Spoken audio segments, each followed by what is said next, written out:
The helicopter blades sliced through the air like roaring thunder, drowning out her muffled cries. Rope burned her wrists as she struggled, her blonde hair whipping across her tear-streaked face. Beneath her, the ground looked like a blur of endless forest, dark, cold, and merciless. "Let's see how tough you are now, soldier girl," one of the bullies shouted over the deafening noise. Laughter echoed inside the cabin. None of them knew, the girl they tied up wasn't just any soldier girl. She was Officer Emily Carter, a decorated special operations officer on leave, recovering from the trauma of war. It all began a week earlier. Emily had returned to her hometown in Montana after serving overseas. She wanted peace, a break from chaos, a chance to reconnect with herself. The small town, however, hadn't changed.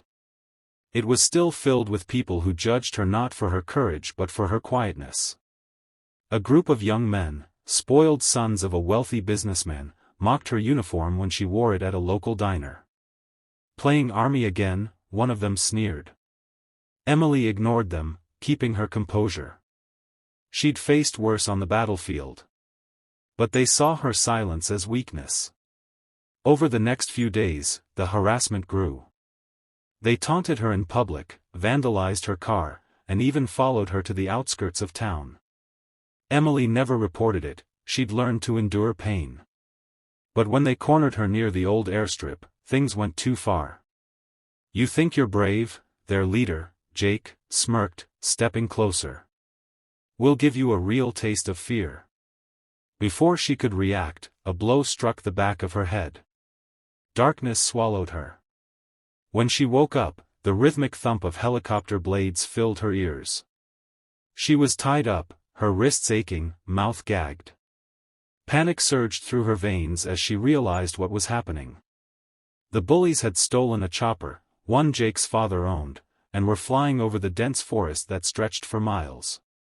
Their laughter echoed like demons in the wind. "We'll drop her a few feet above the trees, scare her good," one shouted. Emily's pulse raced. She knew a fall from even 20 feet could kill her. She twisted her wrists, testing the rope, looking for weakness. They pushed her toward the open door. The icy wind stung her face. "Say goodbye, hero." Jake laughed and shoved her. Time froze as her body fell backward into the open sky.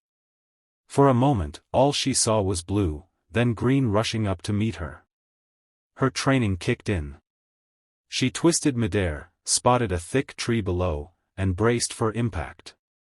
Her shoulder hit first. Pain exploded through her body, but she caught a branch, snapping it as she fell through the canopy.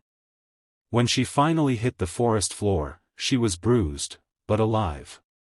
Emily lay still, gasping for breath.